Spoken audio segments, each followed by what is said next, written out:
صباح الخير، مساء الخير، مساء الفل. السكة الحديد. امبارح كان عندي ندوة في اسكندرية، ف في قصر ثقافة مصطفى كامل. الأصدقاء عازميني عليها، فقلت إيه يعني أروح كده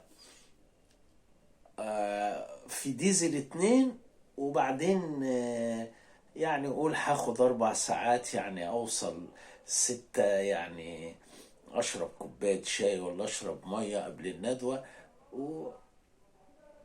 وركبت قطر القاهرة اسكندرية 2 ساعة و5 دقايق.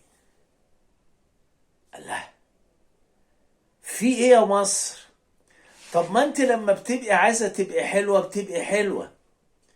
امال ايه اللي بيحصل؟ ان مثلا ممكن بنركب قطر قاهرة اسكندرية في 3 4 ساعات، وبعدين ايه؟ اصل الطرق بتتعدل، اصل مش عارف ايه. هو غالي، بس معلش، الساعتين فرق او ال3 ساعات فرق احسن من الفلوس. يعني انا بالنسبة لي لما اروح القاهرة، من القاهرة لاسكندرية ساعتين، ادفع 150 جنيه، انا بالنسبة لي الكسبان.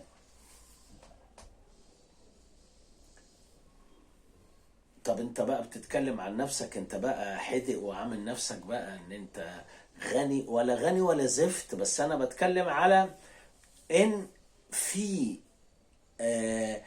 وقت احسن من الفلوس.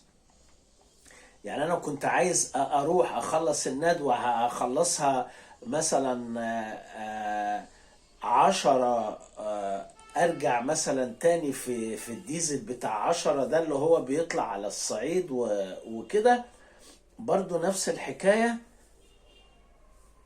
ده خدها في 3 ساعات لان اقل سعر شوية.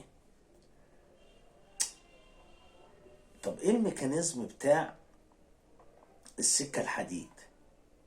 يعني هما بيحسبوا القطر عادي، الكراسي بتاعته عادية لطيفة، نفس الضجيج ونفس ال 700 ألف مشكلة المصرية وزعيق النسوان واللي بيتكلم في التليفون مع حبيبته ولا مع خالته ولا مع أمه، سامع الحكاية نفسه. هو السلوك، هو السلوك. وبعدين تتخيل ان الدرجة التانية ب150، ان مفيش حد يركب، انت مسكين. مصر عجيبة، مصر بلد العجايب، ومصر بلد لا يمكن اي حد هيطلع لك بحاجة تقول ان هذا الشعب كذا وكذا وكذا. كل ده في الهجس، كل ده في الهجايس. الشعب ده حير بتوع الميتافيزيقا وبتوع الانثروبولوجي وبتوع الباراسايكولوجي والباراسيتولوجي والسيكولوجي، حير كل الناس. لما تقف على التذاكر بتاعة القطر اللي انا بقولك عليها ده، امم وطوابير، ويدولك ورقة تقف تستنى، وممكن تستنى ما تلاقيش. هو في ايه يا جدعان؟ في ايه؟ ايه الموضوع؟ ازمة مصر في ايه؟ انا والله بسأل معاكم، يعني فين الازمة؟ مش عارف بصراحة. انا والله ما عارف. انا غلب حصاني وغلب القطة بتاعتي وغلب البتاع اللي بينهق ده.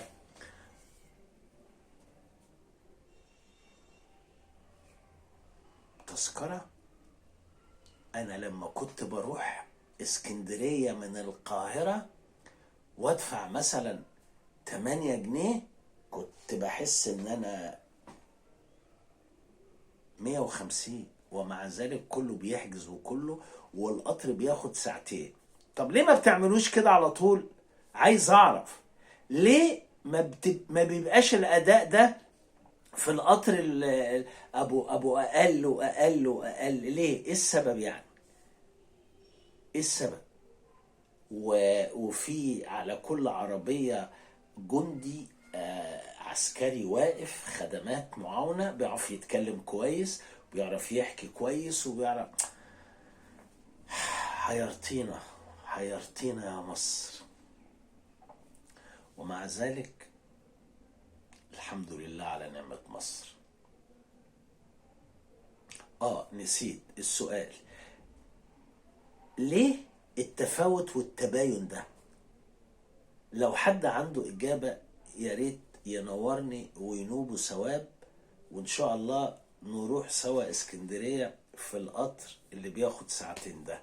وصباح الفل، وكل سنة وانتم طيبين، ويا رب بخير.